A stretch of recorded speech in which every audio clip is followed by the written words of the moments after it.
መንገዱ ጥፋት መዳረሻው ጉድመት ነው። ስንጥቃትን ማስፋት መቃቃርን ማግነን ነው ውሉ። ሐሳብ አልቦነት በታሪክ ውስጥ ህዝብ አፋጅቶ ዜጋውን አጋድሎ እንጂ መድህን ሆኖ አያውቅም። የማህበራዊ ውላችንን ንዶ ኢትዮጵያን ትርምስ ውስጥ ከቷል እንጂ ለዛሬም ለነገም መፍትሄ ሆኖ አያውቅም። ገበያው ሴራ መገበያያው አላዋቂነት ነው። የመደመር መንግስት የመሻገር እንቅፋት ሲል ያስቀምጠዋል። በህዝበኝነት መታወርና መስከር፣ በነባር ባህል መታጠር፣ ይሄ ከናንተ ያልፍና ማህበረሰብ ጋር ይገባል። ለምሳሌ ተረጂነት፣ ስንዴ ረዳኝ ትላለህ እንጂ ሁል ጊዜ ለማኝ እንድትሆን ነው የሚሰራው። ሁለተኛ መፍትሄ አልቦ ጩኸት፣ ሐሳብ የለውም፣ መፍትሄ የለውም፣ ይጮሃል። በጊዜያዊ ችግር ይጮሃል። ኢትዮጵያ ውስጥ ያለው ነው፣ ሐሳብ አይደለም። በየተራ መጮህ፣ በየተራ ተበዳይ መሆን፣ በየተራ ከሳሽ መሆን፣ በጋራ የሚል እሳቤ አለመያዝ። የተቀዳ ሐሳብ የራስ ያልሆነ መንገድ ኢትዮጵያን ለመከራ አጋልጠዋል። በራስ ለራስ የሆነው መደመር ዘር ሆኖ ፍሬ የሚያፈራው ትልቁን እንቅፋት ሐሳብ አልቦነትን ሲሻገር ነው። በእርግጥም መርከብ አፍርሶ ጀልባ መስራት የሐሳብ አልቦነት ግብር መሆኑ በግልጽ ታይቷል። ኢትዮጵያ መርከብ ናት። ሰዎች የሚሰቃዩት ግን መርከቡን አፍርሰው ጀልባ በመስራት ነው። ጀልባ ኦሽን አያሻግርም። መርከብ ግን ኦሽን ያቋርጣል። ትልቁን ሩቅ የሚወስድህን አፍርሰህ ትንንሹን ብትሰራ ሰፈር ትቀራለህ እንጂ አትሻገርም ማለት ነው። ኢትዮጵያ ውስጥ ያለው ፖለቲካ እንደዚህ ነው። መርከቧን ማፍረስ፣ ጀልባ መስራት። ሌላ የቆረጥክ እየመሰለህ እግርህን መቁረጥ። ተመልከቱ እዚህ ጋር ያለውን ዛፍ ቆራጩላ አንደኛውን እግር ይቆርጣል።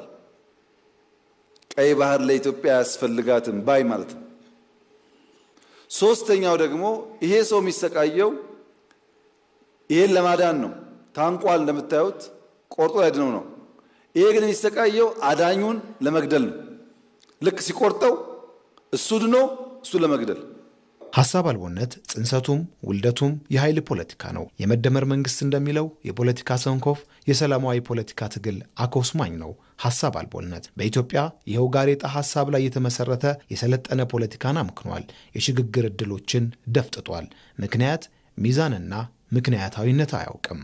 ሐሳብ ከሌለ ራሽናልና ሎጂክ የለም።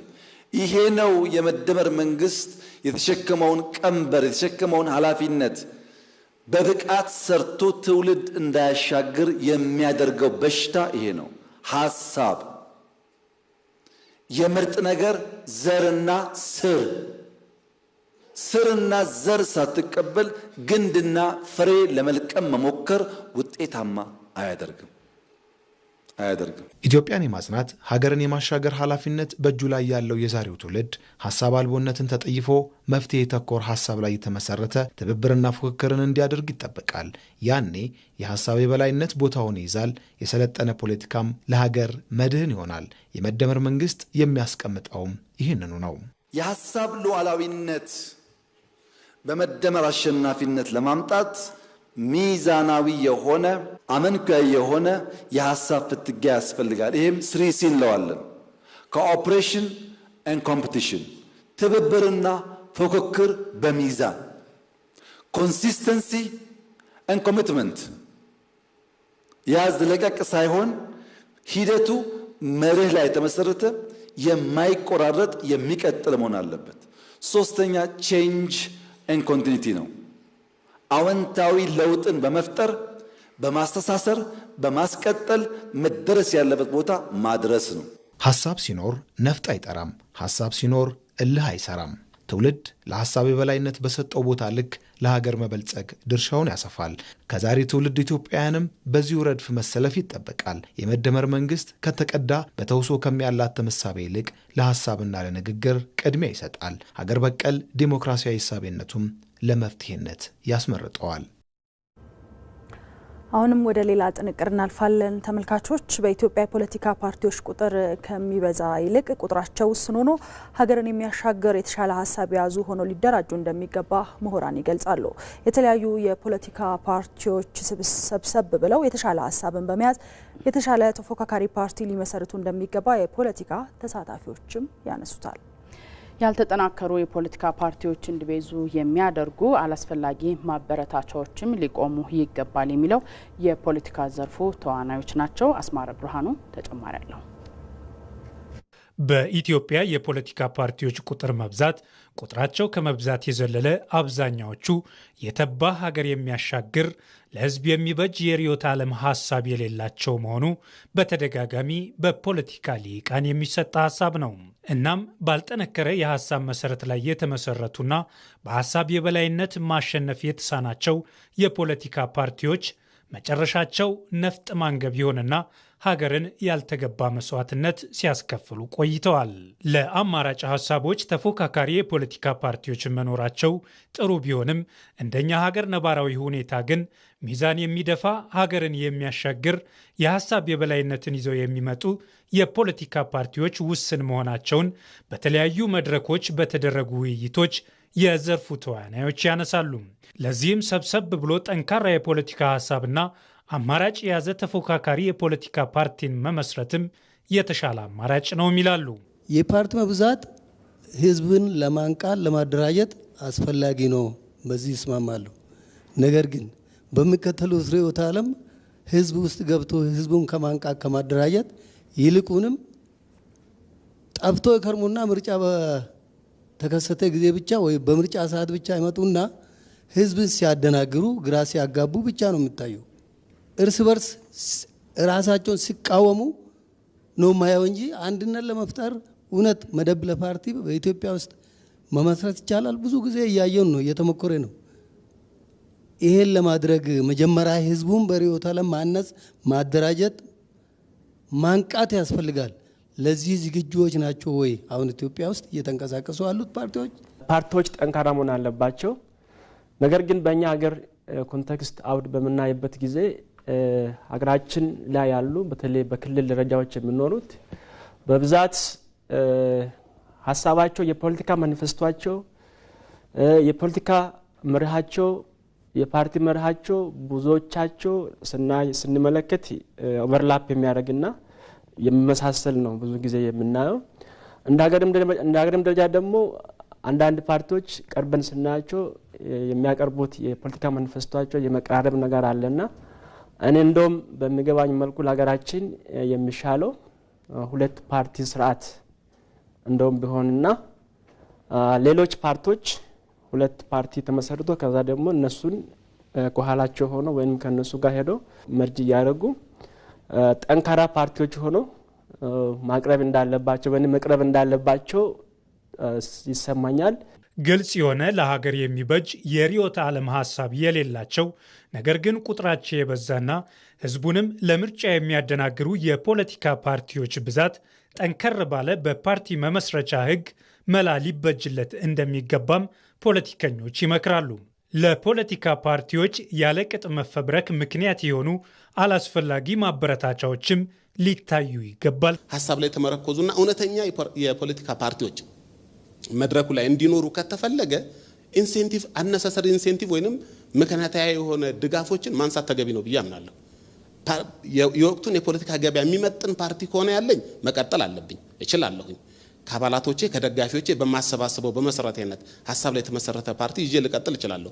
ግን ምርጫ ቦርድ በየጊዜው ከታክስ ፔየርስ በሚሰበሰብ ገንዘብ ወይንም በሀገሪቱ ስም የመጡ ድጋፎችን ለፖለቲካ ፓርቲዎች ሲያድል ያቺ ኢንሴንቲቭ ብዙ ፓርቲዎች እንደምትፈለፈል የአደባባይ ምስጢር ነው። መወሻሸት የለብን። ሀገር የሚጠቅመው በሀሳብ ላይ የተመሰረቱ እውነተኛ ፓርቲዎች ወደፊት እንዲመጡ ማድረግ ነው። የፖለቲካ ፓርቲዎች ሰብሰብ ብለው ቢጠናከሩ የተሻለ ሀሳብ ይዘው እንደሚመጡ ተጽዕኖ የመፍጠር አቅምም እንደሚኖራቸው ከ2 ዓመታት ገደማ በፊት ጠቅላይ ሚኒስትር አብይ አህመድ ከተለያዩ የፖለቲካ ፓርቲዎች ጋር በነበራቸው ውይይት አንስተው ነበር።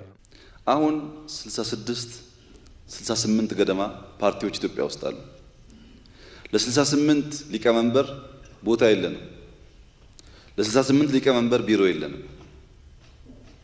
ግን ችግር እንኳን ቢኖር 2 3 4 5 ፓርቲ ብትሆኑ ከብልጽግና ጋር 5 ወይ 6 ቢሆን ሳንቸገር ለምሳሌ ዛሬ ውይይቱ 5 ፓርቲ ብትሆኑ ከእያንዳንዱ ፓርቲ 5 ሰው ቢሆን 20ም ሰው 25ቱም ሰው መናገር ይችል ነበር ማለት ነው።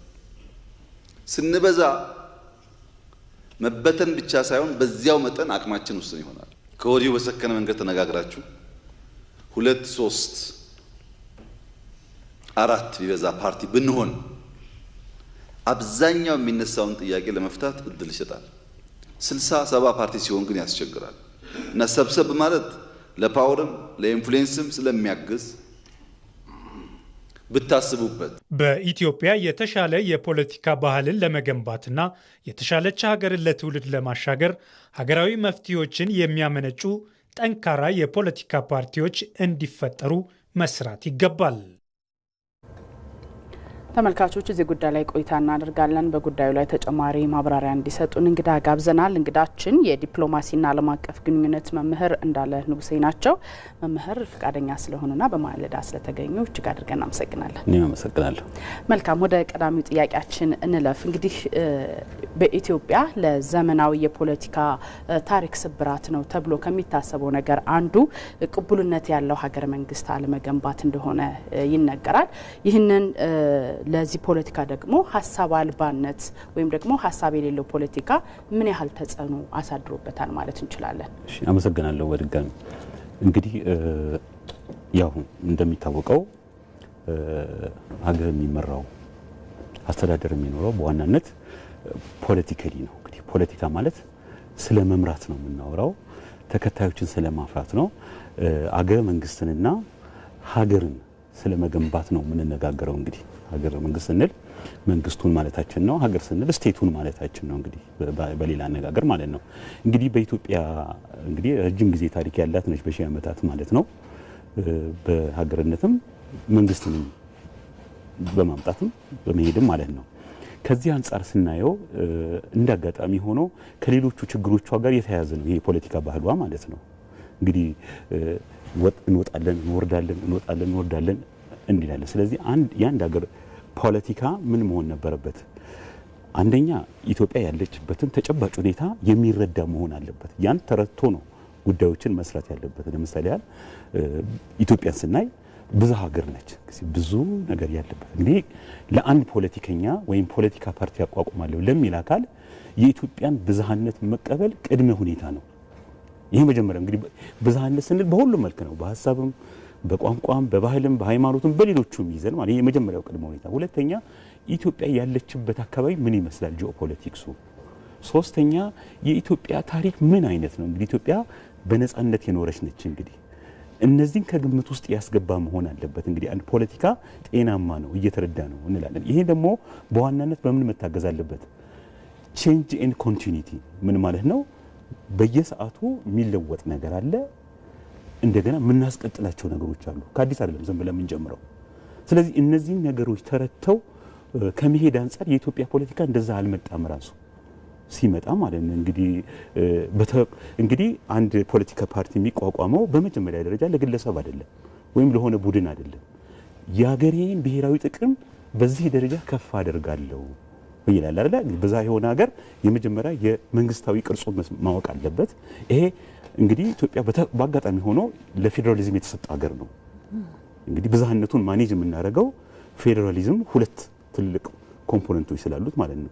ሼርድ የሆነ የጋራ የሆነ ፌዴራል መንግስት የሚመራው ሁኔታ አለ። እንደገና አካባቢያቸውን ደግሞ የሚያስተዳድሩበት ሁኔታ አለ። ህዝቦቹ ደግሞ ብሔረሰቦቹም ሌሎቹም ማለት ነው። ይሄንን ደግሞ መሰረት የምናስይዘው ይሄ ብዝሃነቱን ይሄ ራስን የማስተዳደር ሁኔታውን ይሄ የጋራ ሁኔታ ያለው ሁኔታውን ደግሞ የምናስተዳድረው ዴሞክራሲያዊ ስንሆን ነው። እንግዲህ ፖለቲካ ፓርቲዎቹ ጥያቄ የሚመጣው እዚህ ጋር ነው። ይሁን ነገር ያስባሉ። አንደኛ ሀገር የሚባል ነገር አለ፣ መንግስት የሚባል ነገር አለ። ሁለቱ አንድነትም ልዩነትም አላቸው። መደበላለቅ አያስፈልግም። አሁን እኮ ብዙዎቹ ፖለቲካ ፓርቲዎች ኦልሞስት እስከ ለውጡ ድረስ ያሉት መንግስትና ሀገርን የለየ አይደለም። እንደውም መንግስትን እንጎዳለን ሲሉ አገርን ሲጎዱ ነው የመጡት አይደል? እኔ ብዙዎቹ የምናውቀው ማለት ነው። እንግዲህ ከሁለተኛ ደግሞ የሚመሩበት ራሱ ያሁን እንግዲህ ዴሞክራሲያዊ ነው ስንል አይዲዮሎጂ ጭምራለሁ። ይህ አይዲዮሎጂ ለሀገራችን ተጨባጭ ሁኔታ ምን ያህል መፍትሄ ነበረው? እንግዲህ ሲኮረጅ የመጣውን አይዲዮሎጂ አይተናል። እስከ ለውጡ ድረስ እኮ ባልገባን፣ ባልተረዱት፣ ባላወቁት። ምክንያቱም ማንኛውም እውቀት ሲመጣ ከውስጥ ካለው ነባራዊ ሁኔታ ምን መሆን አለበት? መስማማት አለበት አይደል እንዴ? ያ ሁሉ አልተቀዳም። ዝም ብሎ ትርምስ ነው፣ ይቆራረጣል፣ ግለሰቦችን ማዕከል ያደረገ ነው። ስለዚህ አገር የሚባለውን መንግስትን እንዴት ነው የምንለውን በመከባበር ላይ እንግዲህ ፖለቲካ ማለት ሰጥቶ መቀበልም ነው፣ መወያየት ነው። የመጀመሪያው የፖለቲካ ቅድሚያ የሚሰጠው ፖለቲካል ሳይንሱ ነገሮችን በውይይት ፍታ ነው፣ በውይይት አቅርብ ነው እንጂ ለእያንዳንዱ ጉዳይ እየሮጥክ ወደ ጫካ ሄድ ወደ ምናምን የሚል ነገር አይደለም። ይሄ ለውጥ አያመጣም። ራሱ ለውጥም አላመጣም እኮ። እንግዲህ ለዛ ሁሉ ሺህ ዓመታት እኮ መንግስትን በሰላማዊ መንገድ ቀይረን አናውቅም አይደለ? ከለውጥ ወዲህ ነው ለመጀመሪያ ጊዜ እኮ ነው በሰላማዊ መንገድ የስልጣን ሽግግር ያደረገችው ኢትዮጵያ በዚህ በለውጡ ነው። በቃ ሌላ ነገር አይደለም እኮ። ይሄ ታሪኳ ነው። በጣም የሚያሳዝን ነው። ብዙ ድል ያስመዘገበች ሀገር፣ ብዙ ነገር የሰራች ሀገር መንግስቷን በሰላማዊ መንገድ ስታሸጋግር አልታየም። ያ የፖለቲካ ፓርቲዎች ይሄን ሁሉ መረዳት አለባቸው። ምንድነው ችግራችን? ለምንድነው ይሄንን በቅጡ መረዳት ያቃተን ብለው መረዳት አለባቸው። ስለዚህ ከዚህ አንጻር የጋራ ነገር ከሆነ የጋራ ነገር ካለ ለምንድነው ይሄን ያህል ተንኮል መስራቱ፣ መመቅኛኘቱ? ኢቭን እኮ መከባበር ቅድመ ሁኔታ ነው በፖለቲካ። ምክንያቱም ካልተከባበር እንዴት ነው የምንወያየው? ስለዚህ በዚህ ሁኔታ ውስጥ የመጣ በመሆኑ አገሪቷን ወደ ግጭት አስገብቷል። የህይወት ዋጋ አስከፍሎናል አይደል? የንብረት ዋጋ አስከፍሎናል። ሌሎቹ ከደረሱበት አንጻር እንግዲህ ብዙ የኢንዱስትሪያል ሪቮሉሽኖችን እንኳን ብታይ እንግዲህ ወደ 5ኛው ደረጃ ደርሰናል አይደለ? ከመጀመሪያው የኢንዱስትሪ ሪቮሉሽን እስካሁን ወደ ኤአይ ስንደርስ ይሄን ከግምት ያላስገባ ፖለቲካ ሲራመድ ነው የነበረው አይደል? ፖለቲካ ስለመምራት ነው ብለናል። አሁን ነው ቴክኖሎጂ ያስፈልጋል። ፖለቲካው በዲሞክራሲ መገዘብ፣ ፖለቲካው በጠንካራ ተቋም መደገፍ አለበት። እስካሁን ድረስ እኮ ተቋም እየገነባን አልመጣንም። እንግዲህ ስቴት ቢልዲንግ የምንለው ሀገር መገንባት አለ። ስለ ተቋም እኮ ነው የምናወራው አይደለ? እንዴት ነው ፌዴራሊዝሙ? እንዴት ነው ዲሞክራሲው? እንዴት ነው ተቋማቱ? ስለዚህ ተቋማት በሌሉበት ሁኔታ ደግሞ ጠንካራ ነገር ሊኖር አይችልም። ስለዚህ ፖለቲካል ፓርቲዎቹ ትልቁ ያለው ጉዳይ ኢትዮጵያዊነትን አገር በቀል የሆነውን ጋር እያያያዙ መሄድ ነው እንጂ የግል ጉዳይ አይደለ። አሁንም እኮ ይሄ ያለቀቀው አለ አይደለ? ገና እኮ ነው በሽታው ራሱ። አሁን ራሱ እንግስቲ አገሬን ማክበር መንግስትን ማክበር እኮ መሰልጠን ነው፣ ሌላ ነገር አይደለም። እንግዲህ በህዝብ የተመረጠን እንግዲህ ለመጀመሪያ ጊዜ ነው ያ ምርጫው ሲካሄድ እናስታውሳለን ሁላችንም አይደል? ያን የተመረጠ መንግስት ተቀብሎ ያ መንግስት ጀነረስ ሆኖ እንደውም የማሳተፍ ባህሉን አይተናል አይደለ? ቀደም ብሎ የገለጹት ነበር አይደለ? ልዩነት ሊኖር ይችላል፣ አንድ ማያደርግ ነገር ይችላል። ግን ደግሞ አንድ ከማያደርጉን ይልቅ ደግሞ አንድ የሚያደርጉን ደግሞ በርካታ ጉዳዮች አሉና እነዛን አጠናክሮ ለብሔራዊ ጥቅም ማዋል ላይስ ፖለቲካ ፓርቲዎች ምን ሊያደርጉ ይገባል? የመጀመሪያ ስራቸው ይሄ እኮ ነው። ቅድሚያ መሰጠት ያለበት ለሀገር ነው። ቅድሚያ መስጠት ያለበት ለሀገር መንግስቱ ግንባታ፣ ለህዝቦቹ አንድነት፣ ለእድገት ስለሚሰሩ ስራዎች። አሁን ብዙዎቹ ስናይኮ ስለ ሀገር እድገት አይደለም የሚነሳው አይደለ እንዴ? ውስጣቸው እንኳን ስናይኮ በሆነ ጉዳይ ሲጣለሉ፣ ሲተላለፉ፣ ሲፈርሱ፣ ሲገነቡ ምናምን ነው እንግዲህ የበዙት እኮ ለዛ ነው እኮ እንጂ እኮ በአገሪቷ ውስጥ ያለው ችግር ይታወቃል። ኢትዮጵያ ቴክኖሎጂ ትፈልጋለች፣ ኢትዮጵያ ዲሞክራሲን ትፈልጋለች፣ ኢትዮጵያ ህብረ ብሔራዊ አንድነቷ ጠንክሮ ለሌሎችም ክብር፣ ለአፍሪካውያን የነበራት ክብር እንዲጠነክር ነው የምትፈልገው። እዚህ ላይ ከመወያየት ይልቅ እንደጠቀሽው በምን ጉዳይ ነው የሚያሳልፉት? እንትና ሊቀመንበር ሆነ እንትና ምናምን ሆነ እንደዚህ ምናምን። ይሄ በጣም አለመታደል ነው። ይሄ ሌሎቹ ጋር እኮ አልፈውታል። በጣም አውሮፓ ብትሄጂ ታልፈዋል፣ ሰሜን አሜሪካ ብትሄጂ ታልፈዋል። ኢቭን አንዳንድ የአፍሪካ ሀገሮች ከዚህ ወጥተው ሰብሰብ ብለው ይሄ ነው እንግዲህ ኢትዮጵያን ለማሳደግ ከሆነ እኮ መበታተን አያስፈልግም፣ ብዙ ነገር ማድረግ አያስፈልግም እኮ። እንደውም ወደ ጋራ መምጣት፣ በጋራ ጉልበትን እውቀትን አስተሳስሮ መሄድ ነው እንጂ ዛሬ አንድ ያቋቁማሉ ነገ ሌላ ይደረጋል ለምናም። ይሄ ማለት አንደኛ ለምንድን ነው የምንቋቋመው? እንግዲህ ፖለቲካል ፓርቲ ሲቋቋም መጀመሪያ አላማው ራሱ ካልገባው እንደዚህ ትርምሱ ይቀጥላል ማለት ነው። አሁን እንመለስበታለን። እንግዳችን እንደው የመጣንበት አካሄድ ትንሽ የተበላሸ አካሄድ ስንከተል ነበር ብዬ አስባለሁ። እርሶም ሲገልጹት እንደነበረ በተለያዩ ጊዜያቶች በተለይ ጠንካራ ግንኙነትን ከማጠናከር ወይም ደግሞ ሀገርን የሚያሻግሩ እሳቤዎችን ይዞ ከመምጣት ይልቅ የተለየ ነገር ይዞ መምጣትን እንደ አዲስ ነገር ስንመለከት ቆይተናል።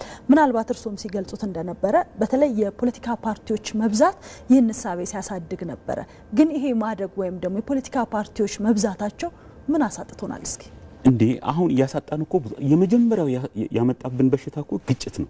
ህብረተሰቡ አንድ እንዳይሆን፣ በጋራ እንዳይሰራ፣ በጋራ ሀገሩን እንዳይገነባ፣ በጋራ ሌሎች ሀገሮች ከደረሱበት አንጻር ከመሄድ ይልቅ እዚህም ግጭት ሌላም ግጭት ነው ያመጣው። ምክንያቱም በጋራ እንዳይሆኑ የሚከለክላቸው መሰረታዊ የኢትዮጵያ ጉዳይ የለም አይደል እንዴ? ኢትዮጵያ የምትፈልገው በጋራ ሆናችሁ ልጆቼ ይሄ ፕሮጀክቶችን፣ ስራዎችን አሁን ያለኝን የተፈጥሮ ሀብትና እንግዲህ አዳዲስ ቴክኖሎጂ ጭምረሽ ስሩልኝ ነው አይደለ እንዴ እንደሚጠየቀው ማለት ነው። ስለዚህ አሁን የፖለቲካ ፓርቲዎቹ ሲበዙ ሀሳብን ነው የበታተኑት እኮ የሰውን ሀሳብ የሰውን በጋራ መስራት ይሄ ዳይቨርሲቲን ለእውቀት ለፈጠራ ከመጠቀም ይልቅ የተለያዩ ግጭቶችን ወደ ማስነሳትና ኢቭን አንዳንዴ ገብቶ ሲደበቁ ምን ያለን አይደል እንዴ። ስለዚህ ትርምስ ነው ያመጣው እኮ ኢትዮጵያ ክብሯን ነው የነካው። ከኢትዮጵያ የሚጠብቀው ዓለም አፍሪካ ትልልቅ ነገሮች ነው። አሁን ፖለቲካ ፓርቲዎቹ ስናይ ግን የሚያነሱት ሀሳብ ራሱ ብዙዎቹ ውሃ የሚቋጥሩ አይደሉም እኮ ምንድነው የነካቸው? ሳይንሱ ይሄ አይደለም የሚለው የኢትዮጵያም አመጣጥ ይሄን ነገር እንድናስተካክል ነው የሚጠይቀን እኮ። አሁን ብዙ ቴክኖሎጂን ያሳጥቶናል። ብዙ ዓለም የደረሰበትን እንዳንደርስ እኮ ነው ያደረገን አይደል እንዴ? ከክብራችን ጨምሮ ማለት ነው እኮ የምናየው እኮ። እንደውም አንዳንዴ አልፎ ተርፎ እኮ ከጠላት ጋር መስራትን እንደ ኩራት እንግዲህ አስቢ። አንቺን ሊጎዳ አንቺን ሊያፈርስ ከመጣ ጠላት ጋር ሄዶ የሚሰራ አካል ካለ ፖለቲካ አልገባውም። ፖለቲካም እንደዛ አይደለም። ፖለቲካ ማለት ለሀገር ቅድሚያ መስጠት ለህዝብ ቅድሚያ መስጠትን ነው። ለግል ጉዳይ አይደለም ቅድሚያ መስጠው። ምክንያቱም ሀገር የሚባለው ነገር ይቀድማ። መጀመሪያ ሀገር መኖር አለበት አይደለ? ከዛ መንግስት መኖር አለበት አይደለ? መንግስትም ደግሞ የሚቀየርበት አግባብ ደግሞ ይሄው የመጀመሪያው ኤክሰርሳይዝ ተደርጓል። በሰላማዊ መንገድ ማድረግ እንችላለን። ከዛም በፊት ግን አብረን መስራት እንችላለን ከፖለቲካ ፓርቲዎቹ የሚል በሩ ተከፍቷል። አሁን ያም በር ሰፋ ማድረግ ራሳቸውን ማስተካከልና አብሮ ተወካካሪ ሆኖ መስራት በጠላትነት አይደለም፣ በተንኮል አይደለም፣ ሸንኮር ይሄ ሸር በመስራት አይደለም። አሁን መስራት ያለብን ተስማምተን እንኳን ዓለም እየሮጠ ነው እንኳን እንደዚህ አይነት በጣም የሚያሳፍር ነው። አንዳንድ ጊዜ እኮ ይሄን አልሽ ዓመት ቆይተን እንዴት ይሄ ሁሉ ፓርቲ ሊኖረን ይችላል? እንግዲህ አሜሪካን በሚያህል ሀገር ፓርቲ እኮ ሀገር እኮ ስንት ፓርቲ ነው ያለው የሚታወቀው? 2 ነው፣ ትልልቅ ነው። ሌሎቹም ሀገር ብትሄጂ እኛ ጋር ገና መሆኑን እንጭጭ መሆኑን የምታውቂው በፖለቲካ ፓርቲዎቹ መብዛት እኮ ነው። ገና ፖለቲካውን አልጀመሩትም። ስለዚህ ፖለቲካ ፓርቲዎቹ ማድረግ ያለባቸው ምንድነው? ተመልሰው ቁጭ ብለው ፖለቲካ ምን ማለት ነው? አገር ምን ማለት ነው? መንግስት ምን ማለት ነው? ቅድሚያ የሚሰጠው ለማን ነው? እንግዲህ ለብሔራዊ ጥቅም ነው አይደለ? እንጂ ያገሩን ነፃነት ያገሩን ክብር ቀብዳ ሲዞ አይደለም ወደ ስልጣን ለመምጣት ማሰብ ያለበት። ምክንያቱም ስልጣን ሲመጣ ህዝብ አገለግላለሁ ብሎ ነው፣ ግለሰቡን አይደለም አይደለ? ወይም የራሱን ጥቅም ብቻ ለማስጠበቅ አይደለም። የራስ ጥቅም እኮ የሚመጣው አብሮ ነው። ሀገር ከተጠቀመች በኋላ የሀገር ክብር ከተጠበቀ በኋላ ነው እንጂ ገና ለገና የሆነ ቦታ ደርሳለሁ ብሎ እንግዲህ ታይቷል እኮ ባለፈው እንዴት መገዳደሉ ምናምን ማለት እኮ ይሄ ብዙ ማስረጃ የሚያስፈልጋለን በሁላችን ውስጥ ያለ ነው። አንዳንዱ አሁንም ያልተወው በሽታ ነው። ይሄ አያዋጣም። የሚያዋጣው መንገድ ተጀምሯል አይደል እንዴ? የሚያዋጣው መንገድ በጋራ ሆነን ተነጋግረን ልዩነትም ካለ እንኳን ቅድሚያ መስጠት ያለበት ለውይይት ነው። በጦርነትማ አየነው እኮ በቃ የተገኘ ነገር የለም። ስለዚህ እንደገና ተሰባስበው ነው ጉልበታቸውንም ሀብታቸውንም እውቀታቸውንም ማጠናከር እንደገና። ስለዚህ እንደገና ማሰብ አለባቸው። እንደገና መነጋገር አለባቸው ቁጭ ብለው። እንደገና ሳይንሱን ማየት አለባቸው። እንደገና አስፈላጊ ከሆነ የውጭኑን ተሞክሮ ማየት አለባቸው። ስለዚህ የያዙት አቅጣጫ ብዙ የሚያስኬድ አይደለም አሁን። ስለዚህ መነጋገሩ የግድ ነው። መልካም መምህር፣ ቀደም ብለው እርሶም እያነሱት ነበር። አሁን መራት አለው በውይይትም ሆነ በሌላ መንገድ መጥቶ መራት አለው ብሎ የሚያስቡትን ሀገር ከባንዳ ጋር ሆኖ ለሌላ አሳልፎ መስጠት ተገቢ ያለመሆኑን እያነሳን ነበር። ምክንያቱም ተመልሰን ምንገዛት ወይም ምንኖርባት ሀገር ኢትዮጵያ ስለሆነች። አሁን ላይ ግን ቀደም ብለው እርሶ እንዳነሱት ይህ መጠላለፉ ሀገራችን ላይ ያስከተለው ዋጋ አለ። ይህንን ለመሻገር አሁን ላይ የመደመር መንግስት የያዘው ሀሳብ ያለ ከቃሉ እንደምን ደረዳው መደመር ነው፣ አንድ መሆን ነውና የፖለቲካ ፓርቲዎች አንድ ሆነው ለሀገር እድገት ለሀገር አንድነት ብሔራዊ አንድነት ማጠናከር ላይ እንዲሰሩ መንገድ የከፈተ ነው ይህ የመደመር መንግስትና ያለውን የፖለቲካ እሳቤ ለማሻገር ምን አይነት አስተዋጽኦ ይኖረዋል ብለው ያስባሉ? አዎ ቅድም አሁን ስናነሳው ነበር እንግዲህ አንድ ሀገር ችግሩን ለመፍታት በመጀመሪያ ማየት ያለበት ውስጡን ነው። እንግዲህ ውስጣችን የነበረው ችግር ምንድነው? ቅድም እንደተነሳው በሀሳብ መበታተንን አይደለ? አለመግባባትን፣ በትንሹ በትልቅ መነታረክን አይደለ እንዴ? የጋራ ሼርድ የሆነ እንኳን ታሪክ እኮ ወይም ሀሳብ እኮ ማድረግ አልቻለም ማለት ሼርድ የሆነ ሀሳብ ሊኖረን ይገባል እኮ የሁላችንም ያስማማን ማለት ነው። መሰረታዊ በሆኑ በአገሪቷ ጉዳዮች ላይ የጋራ አቋም ሊኖረን ይገባል ሁላችንም። መለያየት በምንችልባቸው ደረጃዎች ደግሞ ተስማምተን ተነጋግረን ያንን ማክበር አለ። መለያየትን ማጥፋት አይቻልም እንግዲህ ተፈጥሯዊ ስለሆነ ማለት ነው። ቤት ውስጥም በአገር ደረጃም በዓለምም ያለ ስለሆነ ዳይቨርሲቲ ነው እንግዲህ ዓለምን የሚመራው አይደለ? ስለዚህ ያለበት ሁኔታ ነው። ስለዚህ ይሄ የተበታተነ ሁኔታ ስናካሄድ ነው የቆየ ነው እንግዲህ አይደለ? በሁሉ መልኩ በኢኮኖሚውም ብትሄጂ በምኑም ብትሄጂ ይሄ የጋራ የሚያረገን ቼንጅ ኤንድ ኮንቲኒቲውን የሚያስቀጥል የራሳችን ፊሎሶፊ ፖለቲካል ቶት አልነበረውም። ሲያስፈልግ እንዳለ ይቀዳል። ያንን ደግሞ ከውስጥ ጋር ስለሚጋጭበት ራሱም ሳይገባው ይወድቃል፣ ራሱም ይሄዳል። ሄዷል አይደለ? ብዙ ነገር ተደርጓል እኮ አይደል እንዴ? ባልገባን ሲኮረጅ እንኳን አግባብ እኮ አለው። በዛ ባልሆነ መንገድ ተሄዷል። ስለዚህ አሁን ወደ መደመር ስንመጣ ምንድነው የሚሆነው? ያ የተበታተነው መንገድ ዋጋ አስከፍሎናል። ሁል ጊዜ ከዜሮ እንድንነሳ አድርጎናል። ምክንያቱም ይመጣል ለኔ እንደዚህ ነው ብሎ ያፈርሳል። እንደገና ሌላ ሄዳ እንግዲህ መከላከያው ምን ሁሉ የፈረሰበት ሁኔታ እኮ ነው የታየው አይደል? መከላከያ ፈርሰሽ ምንድነው እስቲ ሀገር የሚባለው እንግዲህ እስከዛ ጫፍ እኮ ተሄዷል። የሀገርን መከላከያ እስከ ማፍረስ ማለት ነው እንግዲህ የሀገርን ክብር እስከ መንስካት ሄደው። ስለዚህ ይሄ መፍትሄው እዚሁ ቤታችን ነው ያለው። ስለዚህ ይሄ ቤት ውስጥ ያለውን ችግር መፍታት የምንችለው በመደመር ፍልስፍና ነው። መደመር ቼንጅ ኤንድ ኮንቲኒቲን ያሳያል። ካለፈው ጥሩ ነገር እንወስዳለን አይደል እንዴ? አዳዲስ ቴክኖሎጂ አዳዲስ ሀሳቦችንም ምን እናደርጋለን እዛ ላይ እናስገባለን። የጋራ ሀሳባችን ይበልጣል። ቅድም እንደጠቀሳችሁት የጋራ የሚያስማማን ነገር ነው የሚበልጠው ከሚያለያየን ነገር። ስለዚህ መደመር ማለት እንግዲህ ተያይዞ የመጣውን ትልቅ ኢትዮጵያን ቀሰፎ የነበረውን ይሄ ያም ወደ ጎን ማሰብ ያም ወደዛ ማሰብ ያም ጉዳዩ ያወቀው እኮ ነው የማይቀበለው አንዳንድ ጊዜ አይደለ? ያንን መፍቻው መንገድ እንግዲህ በጋራ ሊያስማማንና ወደፊት ሊያስኬደን የሚችል አቅጣጫ ወይ እንደ ኮምፓስ ነገር እኮ ነው። አሁን ኮምፓስ የሌለው መርከብ ምን እንደሚሆን ታውቂያለሽ? ወዴት እንደሚሄድ እንኳን አያውቅም። ስለዚህ ቀደም ሲል የኮራሬጅ ናቸው ወደዛ መልሱ። አሁን አገር በቀል በሆነ ሀሳብ አገር በቀል በሆነ ኢኮኖሚ አስተሳሰብ ፖለቲካዊ አስተሳሰብ እንሄዳለን። ሳይንሱን መውሰድ መብታችን ነው። ሳይንስ ለሁሉም የጋራ ነው። ለከሌ የሚባል አይደለም። ግን ከራሳችን ጉዳይ ጋር እያስማማን መሄድ አለብን። ስለዚህ ይሄ ፍልስፍናው መደመር ሲባል ኢቭን ለኢትዮጵያ ብቻ አይደለም እኮ ጎረቤቶቻችን ላሉትም አፍሪካ ላሉትም ያ የኮሎኒያል አስተሳሰብ አያዋጣም። ይሄው 70 ዓመት ሙሉ ሲያተራምሰን ነው የቆየው። ስለዚህ የራሳችን ሐሳብ በመናደርግበት ጊዜ ህዳሴን መገንባት ይቻላል። የተከለከለውን የባህር በር መጠየቅ ይቻላል። ትልልቅ ፕሮጀክቶችን መስራት ይቻላል። ምክንያቱም የጋራ ሐሳብ ፖለቲካዊ ሐሳብ ከሌለው ምክንያቱም ፖሊሲዎችን መንደፍ አይችልም። ፖሊሲዎቹም ሊበደሩ ነው ማለት ነው። በተበደረ ፖሊሲ ደግሞ የት ይደረሳል? ስለዚህ ከዚህ የፖለቲካ አስተሳሰብ ነው ሁሉም ፖሊሲዎች ይመጡት። የፖሊሲዎቻችን ምንጭ ነው፣ የስራዎቻችን ምንጭ ነው፣ የመመሪያዎቻችን ምንጭ ነው። ስለዚህ መደመርን በሁሉም አቅጣጫ ማለት ነው አይተን አዋጭነቱ ደግሞ ግልጽ ነው። አሁን ሰርቶ የታየው ነው እንግዲህ አይደሪቷ በዲፕሎማሲውም ብንሄድ በስራዎቿም ብንሄድ ከፍ አድርጎ ያሳየ አስተሳሰብ ነው አይደል እንዴ? ምክንያቱም ጉዳዮች የሚመሩት በሐሳብ ነው። ሐሳብ ተሰብስቦ ሲመራ ከዛ ስኬቶች ይመጣሉ፣ ድርጊቶችም የተሳኩ ይሆናሉ።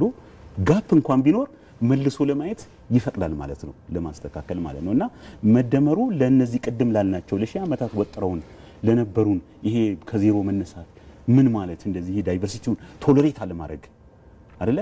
እነዛን ሁሉ ለመፍታት የሚያስችለን አካሄድ ነው ብሎ መውሰድ ይቻላል። እንደው መምህር እዚህ ጋር አያይዘን አጠር አድርገን እንመልሳትና የፖለቲካ ፓርቲዎች ስንል አባሎቻቸውም አብረዋሉና ስለ ሀገር አንድነት ስለ ብሔራዊ ጥቅም ተረድቶ የሚከተሉትን ፓርቲ ከመለየት አኳያ ዜጎች ምን ማድረግ አለባቸው ብሎ ያስባሉ? ብዙ ጊዜ እንግዲህ ፓርቲውን ስናነሳ አብረው አባሎቻቸውንም እንትን ስለምንል ምንድነው መሰለሽ አሁን ጥናቶቹም ሌሎቹም ብታይ የኛ ሀገር ፖለቲካል ፓርቲዎች እውነት በራሳቸው ነው የተቋቋሙት ብሎ መጠየቅ ያስፈልጋል እኮ ወይስ ስፖንሰር አላቸው? ገብቶሻል? ለምን መሰለሽ ይሄ ሁሉ አይበዙም ነበረ። ምክንያቱም ኢትዮጵያ ውስጥ ነው ያለነው አይደል? ሁላችንም ኢትዮጵያም እንደምትፈልግ እናውቃለን። ስለዚህ መጀመሪያ ሲቋቋሙ ኢትዮጵያን መሰረት አድርገው የኢትዮጵያ ሕዝቦችን መሰረት አድርገው ከተነሱ ሌላ ችግር አይኖርም እኮ። ስለዚህ ግን ሌላ አካል ገንዘብ ይሰጠኛል፣ ሌላ አካል ድጋፍ ያደርግልኛል ብለው ከተነሱ ደግሞ ኮንፊውዝድ ይሆናሉ። ስለዚህ ኮንፊውዝድ ሆኗል። አሁን ከኮንፊውዥን ለመውጣት ኖ አገር ማለት እኮ እንደዚህ ነው አገረ መንግስት ማለት እንደዚህ ነው የኢትዮጵያ ብሔራዊ ጥቅሞች 1 2 3 ይታወቃሉ ስለዚህ የመጀመሪያ ውይይት ማድረግ ያለበት እኮ አንድ ፖለቲካል ፓርቲ የኢትዮጵያ ብሔራዊ ጥቅም ምንድነው ብሎ ነው በቃ ካለበለዛ እኮ መመዝገብም የለበትም የኢትዮጵያ ብሔራዊ ጥቅም ለመጉዳት ከሆነ ምዝገባ መፈቀድ የለበትም የትም ሀገር አይፈቀድም እኮ ኢትዮጵያን ለመጉዳት በኢትዮጵያ ሀብት እንግዲህ ፖለቲካ ፓርቲዎች እኮ ሲመሰረቱና ሲንቀሳቀሱ በኢትዮጵያውያን ሀብት ነው በኢትዮጵያውያን ሪሶርስ ነው በኢትዮጵያ ባዋጡት ኢትዮጵያን ባዋጡት አበል ነው ስለዚህ ይሄ ሁሉ ቅድመ ሁኔታው መጀመሪያው ነው ራሱ ታይቶ ሰርቲፊኬት ሊሰጣቸው አይገባም በመጀመሪያ ደረጃ አሁን እኮ ከቅድመ ሁኔታው ይጀምራል ትምህርት ብቻ አይደለም ምርጫ ቦርድም ይሁን መንግስትም ቢሆን አግዞ የመጀመሪያ ጉዳይ ምዝገባውን ከመጨረሳቸው በፊት መጀመሪያ የሚይዙትን ፕሮግራም አላማ ታይቶ ነው በደንብ መፈቀድ ያለበት እንጂ የሆነ ሰው አስመዝግብ ያለው ምናምን እንደዚህ ሰዎች ይያሉ ብሎ ስላለ መመዝገብ የለበትም በመጀመሪያ ደረጃ ምንድነው ለሀገር የሚሰጠው ፋይዳ ለኢትዮጵያ አንድነት ለኢትዮጵያ እድገት ምንድነው የሚሰጠው ተብሎ ነው መታየት ያለበት ስለዚህ አሁን ይሄ ሁሉ እነሱ ውስጥ አለ ወይ ብሔራዊ ጥቅም የሚለው ነገር ሀገር የሚለው ነገር ሲያነሱት ይሰማል ወይ አልፎ አልፎ ነው የሚያነሱት በሆነ ጉዳይ ሲኖር እንደዚህ ይላሉ አባላት ሲመለመሉ በምን ቅድመ ሁኔታ ነው ኢትዮጵያን ልናሳድግ ነው የኢትዮጵያን እንትን ለምሳሌ ይሄ ነው ጉዳዮቹ ብለው ነው ወይ አይደለም እንደዛ ቢሆን ኖሮ ያንዱ አባል ከሌላው ሲጣላና ያው ምንም ያጣላ ነገር አንድ ሀገር ህዝቦች ስለሆነ ማለት ነው ስለዚህ የምልመላው ማካሄድ ቼክ መደረግ ያለበት ነው በእውቀት የተመሰረተ እንግዲህ ፖለቲካ ሪዝን ይፈልጋል the highest reason ነው የሚፈልገው ሰውን መምራት ነው አይደለ ተከታይ ማፍራት ነው ይሄ the highest reason ማለት ቀናነትን ይፈልጋል ምክንያታዊነትን ይፈልጋል አርቆ ማሰብን ይፈልጋል አጣጭ ነገሮችን እዚህ ጋር ተከታይን ማፍራት ሲሉ እንደው በመጨረሻ እንግዳችን እስካለን ሰዓት አንፃር በተለይ ረጅም ጊዜ ተሸክመን የመጣ ነው ችግር ነው በተለይ የመበታተን ሐሳቢያችንን